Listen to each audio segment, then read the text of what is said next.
Assalamualaikum warahmatullahi wabarakatuh. Alhamdulillah kita bisa bertemu kembali di My Family My Team, karena kita tak hanya hidup bersama. Alhamdulillah, malam ini kita akan berbincang tentang peran ayah. Peran ayah dalam keluarga, terutama dalam mendidik anak. Berarti peran abi ya? Nah, peran abi. Oke, jadi hari ini Umi nggak akan banyak menyampaikan sesuatu. Umi mau jadi pendengar. Dalam persepsi abi, peran ayah itu di rumah harus seperti apa sih? Pertama-tama mungkinnya kita lihat dulu dari masalah di Indonesia ini. Katanya kalau dibaca dari referensi sejak tahun 2010 Indonesia itu sudah dicap sebagai fatherless country. Fatherless country. Nah, apa artinya begitu? Negeri yang kekurangan ayah, berarti kurang peran ayah gitu. Negeri yang tanpa ayah atau kekurangan ayah. Nah, ini katanya karena saat itu 2010, berarti 10 tahun yang lalu disinyalir para ayah itu rata-rata peran dalam keluarga, terutama dalam pendidikan anak itu ya bisa dikatakan less. Tidak ada. Ini lahir dari pemahaman, dari anggapan bahwa tugas ayah adalah mencari nafkah, sedangkan tugas pendidikan anak ini ada di sosok ibu. Kan orang-orang itu kan apa ya, menjadikan statement al-ummu madrasatul ula. Nah, ibu itu adalah sekolah pertama ya, berarti ya memang orang-orang jadi apa ya, mengasumsikan kalau memang ya pendidikan itu ada di tangan ibu. Ada di tangan ibu, karena dianggap ibu itu lebih banyak waktu dengan anak. Nah, apakah betul atau tidak? Setuju nggak? Secara pribadi sih enggak. Enggak. Bahkan bukan hanya secara pribadi, sebetulnya prinsip dalam Islam itu pendidikan anak bukan hanya tanggung jawab ibu, bukan hanya tanggung jawab umi, tapi juga tanggung jawab abi, tanggung jawab ayah. Sebab kalau kita melihat misalnya ayat-ayat dalam Al-Quran, ternyata sosok-sosok pendidik yang disebut dalam Al-Quran itu mayoritas adalah ayah. Mayoritas adalah ayah. Siapa saja? Banyak. Siapa? Banyak. Contoh yang kemarin kita sebut misalnya Nabi Ibrahim dengan Nabi Ismail. Tidak pernah disebut dialog antara Siti Hajar dengan Ismail. Tapi dialog dengan Nabi Ibrahim dengan Ismail ada. Begitu juga misalnya dialog Nabi Yakub dengan Nabi Yusuf. Tidak ada dialog sang ibu dengan anaknya Nabi Yusuf. Begitu juga misalnya tadi disebut Luqmanul Hakim. Ini sebagai tokoh yang bisa dikatakan hebat. Kenapa hebat? Dia bukan nabi. Bahkan dalam tafsir digambarkan rupanya itu ya keturunan Afrika lah begitu. Jadi bukan dari kaum yang fisiknya ganteng lah gitu ya, mohon maaf. Tapi keturunan ya mohon maaf negro begitu, yang dianggap mungkin terbelakang. Tapi dalam Al-Quran tokoh ini diangkat, bahkan bisa dikatakan karena diangkat dalam Al-Quran seolah-olah setara dengan Nabi. Jadi seolah-olah setara dengan Nabi. Jadi ini menguatkan statement Al-Quran kan sebetulnya Allah tidak melihat rupa dan wajah, tapi melihat hati dan amal begitu. Nah, karena hati dan amalnya ini sebagai pendidik kepada anaknya, maka beliau diangkat derajatnya ke posisi yang tinggi, malah namanya menjadi salah satu nama surat dalam Al-Quran, surat Luqman itu. Begitu. Jadi kalau bukan masalahnya sebetulnya bukan setuju tidak setuju, Tapi mau atau tidak mau, yakin atau tidak yakin dengan pesan-pesan Al-Quran. Sebab Al-Quran menegaskan walaupun secara tersirat peran pendidikan itu, ayah itu bisa dikatakan paling bertanggung jawab, begitu, paling bertanggung jawab. Walaupun tentu nanti dalam teknisnya berbagi peran dengan ibu, berbagi peran dengan istrinya, partnernya. Karena tadi kan dikatakan memang secara kuantitas waktu ibu lebih banyak waktu dengan anak. Gitu. Tapi ayah juga tidak boleh lepas peran. Nah, tidak boleh lepas peran. Nah, inilah sebetulnya yang kita bahas malam ini, bahwa ayah punya peran yang sangat penting dalam pendidikan anak-anak dan juga tentu pendidikan istri. Nah, selain ke anak-anak, pendidikan istri juga. Berarti kalau kayak di sekolah gitu ya, anak-anak itu adalah muridnya, istri adalah gurunya. Ayah itu berarti kepala sekolah yang merangkap menjadi gurunya juga. Kepala sekolah, guru juga. Ya lebih dekat ke perumpamaan di kampus sih sebetulnya. Jadi dekan, rektor ya tugas utamanya guru. Tetap ngajar ya. Kadang-kadang kan kalau di sekolah seolah-olah gitu ya, seolah-olah kalau kepala sekolah itu tidak punya tugas ngajar. Padahal ada sebetulnya, harus tetap mengajar karena tugas dan fungsi utamanya mengajar, guru mengajar, sedangkan kepala sekolah dan lain-lain, rektor, dekan itu istilahnya tugas tambahan. Jadi fungsi orang tua, terutama ayah juga sama, fungsinya sebagai pendidik, sebagai guru, sebagai pengajar, gitu, mencari nafkah, tugas tambahan. Ya maksudnya tugas pokok juga sih, tugas utama itu maksudnya. Tapi jangan lupa tugas utama yang lain juga. Ya, jadi ingat ini waktu pertemuan pertama juga kami bilang kriteria perempuan solehah itu kan banyak ya. Iya. Nah, kalau tugas laki-laki itu ya mungkin bukan kriteria tapi tanggung jawab. Tugas laki-laki itu satu, tapi berlaku anfusakum wa ahlikum naro. Iya, menjaga diri dan keluarga. Ini berkaitan dengan yang ini tadi gitu ya, peran ayah dalam keluarga. Jadi bukan hanya mencari nafkah gitu kan, mencari nafkah yang halal, tapi juga mendidik seluruh anggota keluarga gitu. Betul. Jadi tugas utamanya sebetulnya mendidik. Jadi mempersiapkan, menjaga. Jangan sampai meninggalkan generasi yang lemah. Ini kan diamanatkan dalam surat An-Nisa itu, wa yakhshal ladzina law taraku min khalfihim dzurriyyatan di'afa. Hendaklah merasa takut kalau meninggalkan generasi yang lemah. Lemah dalam aspek apa? Banyak hal, segala aspek akidah, ibadah, termasuk harta, keimanan tentu yang paling utama. Sebab nanti jangan sampai anak ini kehilangan obor lah gitu, kehilangan obor.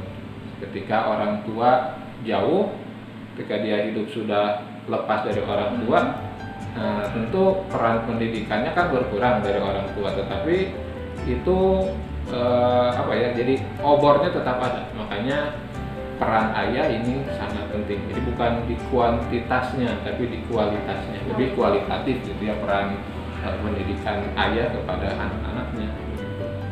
Oke. Jadi lebih tadi kan secara filosofis mungkin ya, peran ayah itu seperti ini. Nah ini secara prakteknya, prakteknya di rumah harus seperti apa sih ayah gitu ketika mereka pulang ke rumah gitu. Bagaimana cara mereka memperlakukan anak-anak di rumah yang lainnya. Nah, secara praktis katanya menurut teori gitu ya, peran ayah itu ada 4. Yang pertama player, main. Oh, jadi main itu adalah tugas ayah. Tugas ayah. Bukan hanya ibu ya? Bukan hanya ibu, tugas ayah. Tugas ayah yang utama salah satunya adalah player. P yang pertama, nanti ada 3 P-nya. Tapi bukan main game sendiri. Nah, bukan main game sendiri atau mainin anak. Bukan mainin anak ngelek gitu ya. Ngelerian. Bukan, tetapi player di sini bermain dengan anak. Gitu. Bermain dengan anak. Video player. Gitu. Kalau kemarin misalnya digambarkan bagaimana Ismail bisa langsung menangkap pesan ayahnya walaupun di sana tidak ada perintah. Gitu ya, dan tidak ada perintah langsung juga kepada Nabi Ismail. Ini kan ada field of experience-nya, ada pengalaman pengalaman medan pengalaman yang banyak, yang sama, yang sering dilakukan. Berarti banyak interaksi. Gitu, banyak interaksi intinya. Nah, interaksi orang tua dengan anak ini akan sangat erat terjalin apabila mereka terlibat dalam permainan. Nah, kan permainan itu manfaatnya banyak ya. Permainan itu manfaatnya banyak. Salah satunya ya melatih kerjasama, ya melatih kemandirian, melatih kekuatan, dan ini semua lebih, mohon maaf, maskulin. Artinya di sini lebih banyak peran ayahnya begitu ya. Kan kalau ibu kan lebih ke perasaan, kelembutan gitu ya. Nah, kalau yang tadi kekuatan fisik, kan dalam permainan dibutuhkan kekuatan fisik, kerjasama. Nah, ini dibutuhkan. Nah, peran ayah di situ. Nah, nanti dari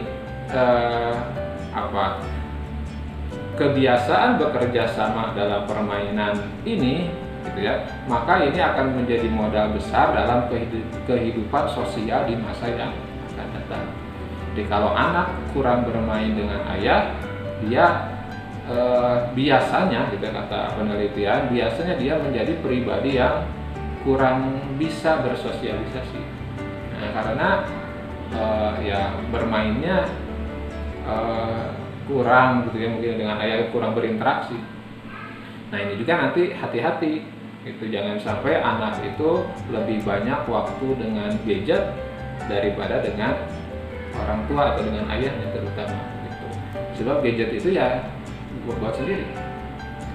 Tapi dengan ayah punya dunianya sendiri ya. Dunia sendiri, akhirnya menjadi tanda kutip lagi autis gitu.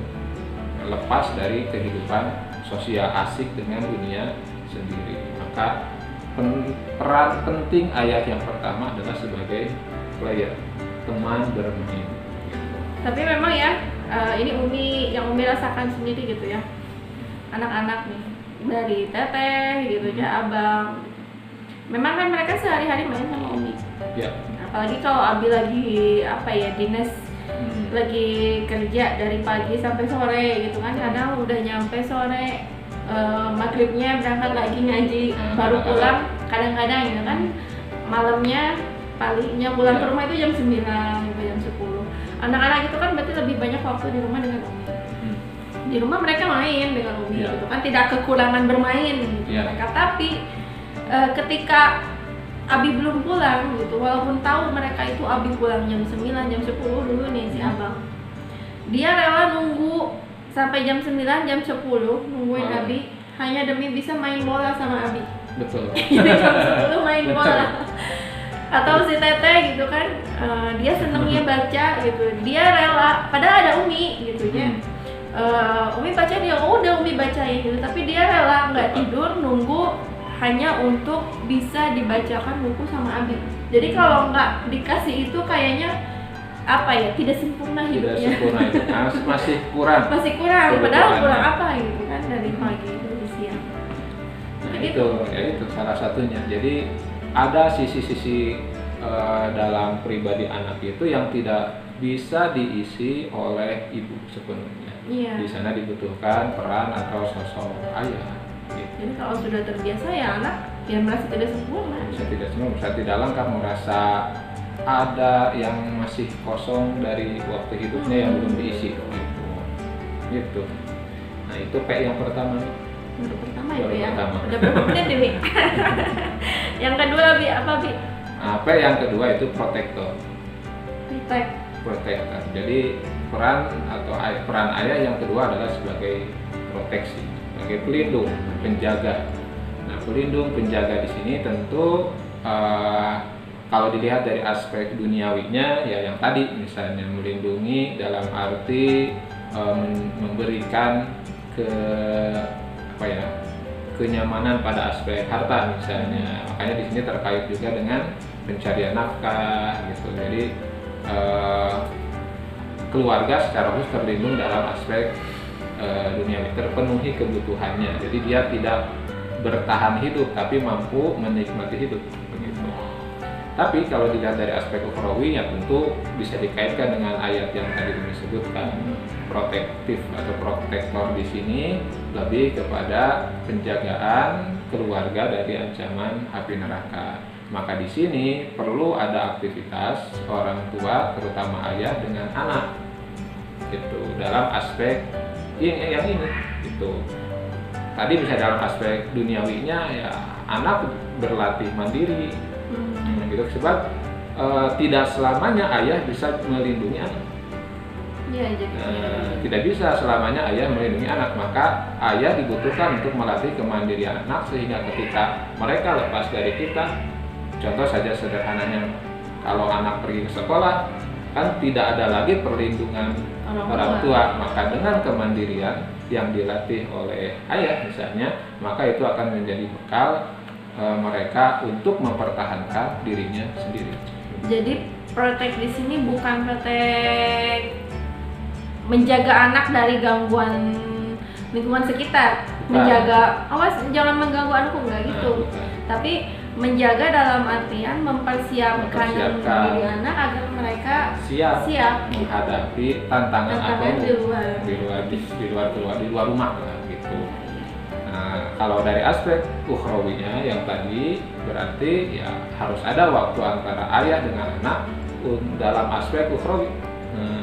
Tadi misalnya yang kemarin Umi contohkan misalnya berangkat ke masjid berdua gitu ya. Nah itu aspek protektif juga. Sebab kalau anak sudah dilatih terbiasa sholat misalnya ke masjid, maka walaupun ayahnya sedang tidak ada atau dia sudah mandiri di sekolah atau sudah kuliah misalnya, maka akan menjadi kebiasaan yang terus melekat di dalam dirinya gitu. Nah jadi butuh gitu ya, peran ayah itu bukan hanya pada aspek pencarian nafkah saja, tapi mempersiapkan juga anak untuk hidup mandiri. Dan itu tidak bisa diwakili oleh ibu. Dan itu ke masjid gitu. Nah itu kan susah, sulit kan. Ke masjid kan nggak mungkin sih, sangat jarang. Sangat jarang. Hanya orang tua tertentu ya. Misalnya tapi Abi juga muji Umi hebat. Waktu misalnya Abi sedang hari Jumat nih, Abi punya jadwal kuliah pas di hari Jumat, Umi yang nganterin ke masjid walaupun Umi nggak ikut Jumatan.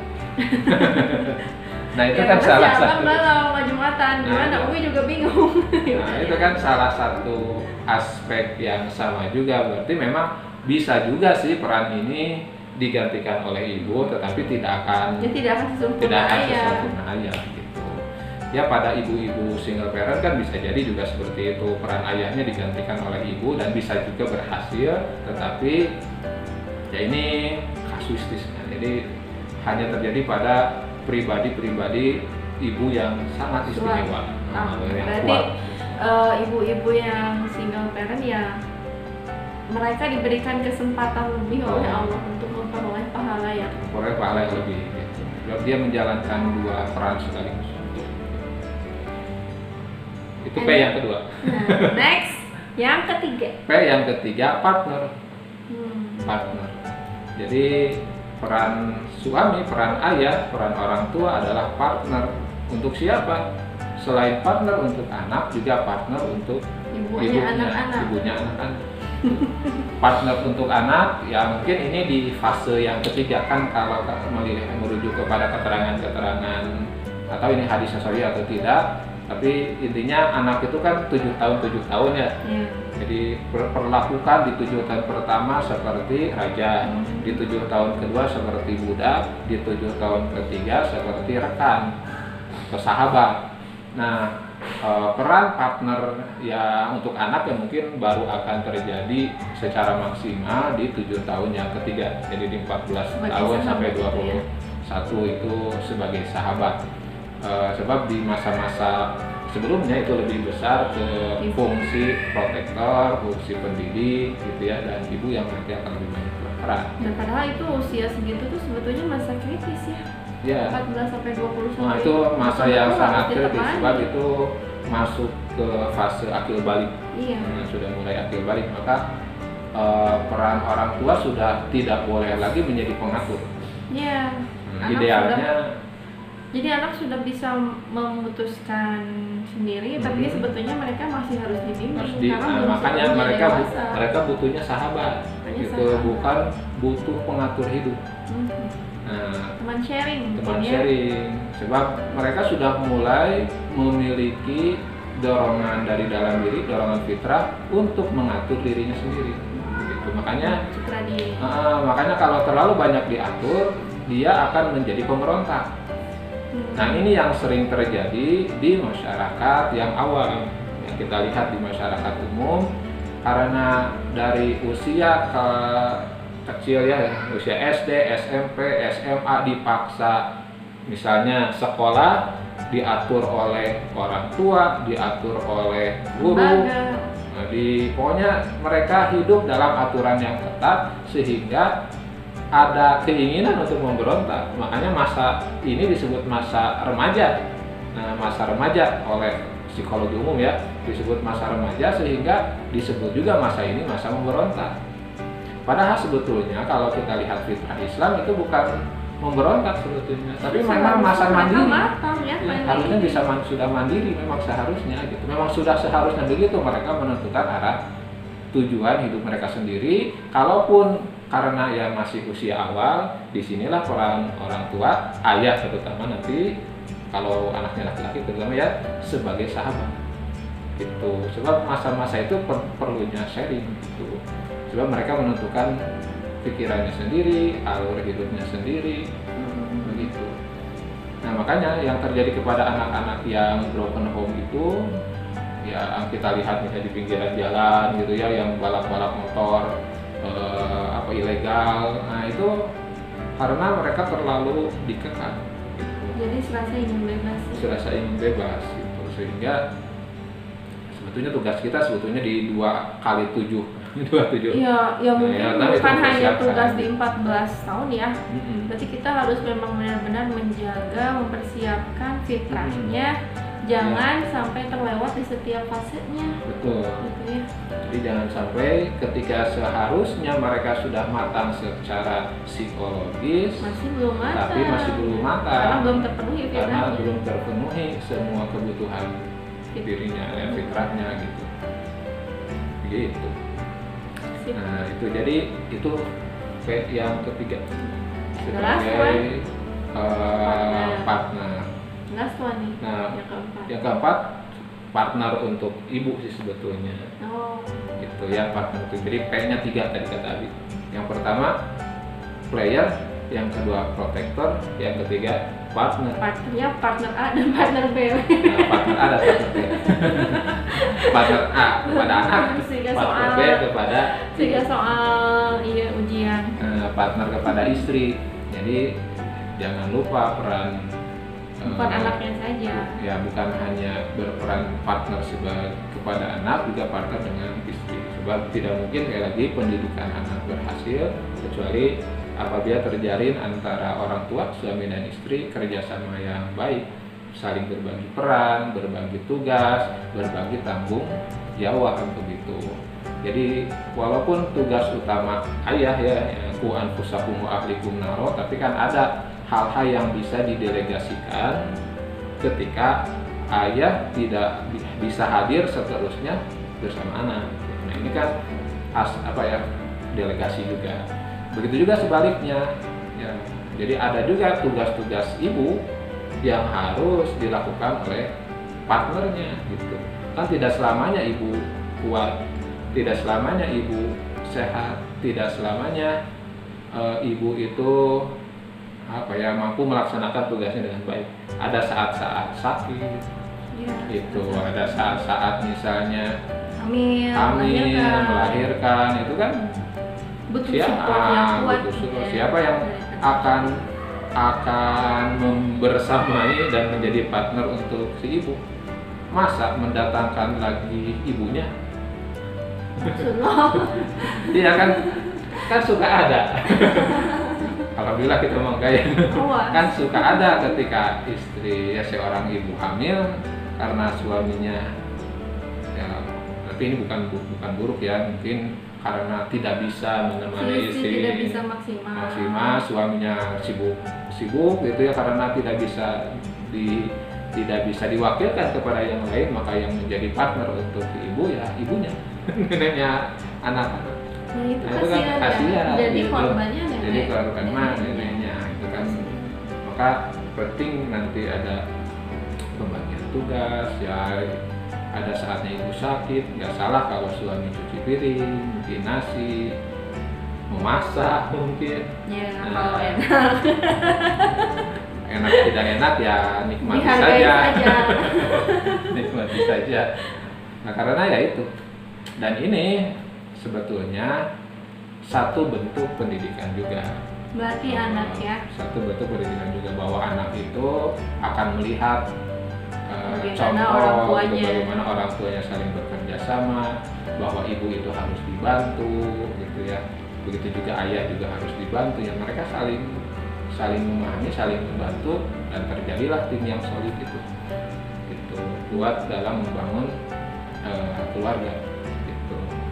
Kalau anak laki-laki mungkin dia akan belajar bagaimana menjadi ayah yang baik. Gitu, dengan melihat teladan ayahnya. Kalau anak perempuan ya, kalau ada statement sih ya kata Mutiara, ayah itu adalah cinta pertama anak perempuannya. Betul. Kan setidaknya ketika si anak perempuan itu melihat bagaimana cara ayahnya memperlakukan ibunya, keluarganya, dia akan punya standar. Betul. Suami seperti apa yang kelak kriteria suami seperti apa gitu. Yang kelak nanti dia akan pilih gitu ya. Pilih untuk dirinya. Ya, jadi terutama untuk anak perempuan sih memang sangat dibutuhkan. Ya. Sebab sering terjadi misalnya ada kasus-kasus KDRT, perzinahan, pacaran gitu ya. Dan ini kan korban terbesarnya ya perempuan. Kalau anak kita na'udzubillah ya korbannya anak-anak kita lah gitu kalau dalam bahasa yang lebih luas. Jadi disinilah ketika hilangnya peran ayah gitu ya, maka bisa dipastikan si anak perempuan ini ya kehilangan cinta pertama. Mencari lagi luar, maka dia akan mencari cinta-cinta yang lain dalam maksud saya laki-laki yang lain yang bisa memberikan peran ayah kepada dirinya gitu. Makanya maka ayah jadilah cinta gitu ya. Pertama ya. Maka ayah harus jadi cinta pertama untuk anak perempuan. Begitu ayah. Siap. Berat ya. Ya tapi kan tetap ya, karena kita partner, karena kita tim gitu kan. Dalam keluarga kan tidak bisa semua menjadi tugas ibu, semua menjadi tugas ayah gitu kan. Ya karena kita tim ya kita berbagi peran. Ada peran yang tidak bisa dilakukan oleh ayah, ya berarti ibu yang menyempurnakan. Ada peran yang tidak bisa dilakukan ibu, ya ayah yang menyempurnakan. Ternyata misalkan ditakdirkan, na'udzubillah, ibu dan ayahnya misalkan sakit, ya berarti anak-anak juga akan belajar untuk berperan, menggantikan. Ya. Kalau memang mereka terbiasa melihat teladan dari orang tuanya, biasa melayani, ya mereka akan belajar melayani juga. Saling melayani satu sama lain. Melakukan yang terbaik. Nah, ini kan yang terbaik. Itu kan pesan Rasulullah kan gitu. Khairun nas anfa'uhum linnas. Manusia terbaik adalah yang bisa bermanfaat untuk sesamanya. Sebelum keluar rumah tentu manfaat untuk siapa? untuk yang di dalam rumah. yang di dalam rumah, orang-orang yang tinggal serumah dengannya. Oke, sip. Bundel ya. Mudah-mudahan manfaat. Iya, ini sudah Kita 30 sama-sama menit. sharing. Tidak terasa. Tidak terasa. Masih mau dilanjut? Sepertinya cukup dulu. Cukup dulu. Mungkin nanti kalau ada yang mau bertanya Nah, silakan gitu ya. Silakan, kalau ada yang mau Sharing saja, ditanyakan curhat. atau sharing bisa di Silakan. Oh, Dan komentar. ini apa? Ini kan kita program 10 hari terakhir Ya. Ramadan ya. Kalau memang ada yang perlu apa ya, teman-teman ada masukan nih ingin kita bahas tentang apa gitu dari apa sih dari aspek parenting ya silakan, nanti kita agar bisa berlanjut ya ya. materinya, ide-ide dari teman-teman ya silahkan disampaikan Tuh. gitu ya. Ya, jadi kalau boleh disimpulkan peran ayah itu 4. Yang pertama teacher, Ya. T. Yang kedua Katanya P. ya yang kedua ketiga keempatnya P. Oh. Yang ketiga T. Yang pertama ada yang disebut Oh, iya, teacher. iya, iya, maaf. Nggak Yang fokus, pertama maaf, T, maaf. teacher, baru yang kedua PPP. Ya, player, protector, Protector. dan partner. Partner. Ya, mungkin itu saja yang bisa kita sharing di malam ini. Mudah-mudahan ada manfaatnya. Ya. Mudah-mudahan Menjadi kebaikan menjadi untuk kebaikan semua. untuk semua. Jangan lupa di like, subscribe, dan Boleh share. di-share. Boleh di-share. Kita tutup saja ya dengan doa. Aku qauli hadza wa astaghfirullah li wa lakum. Wassalamualaikum warahmatullahi wabarakatuh.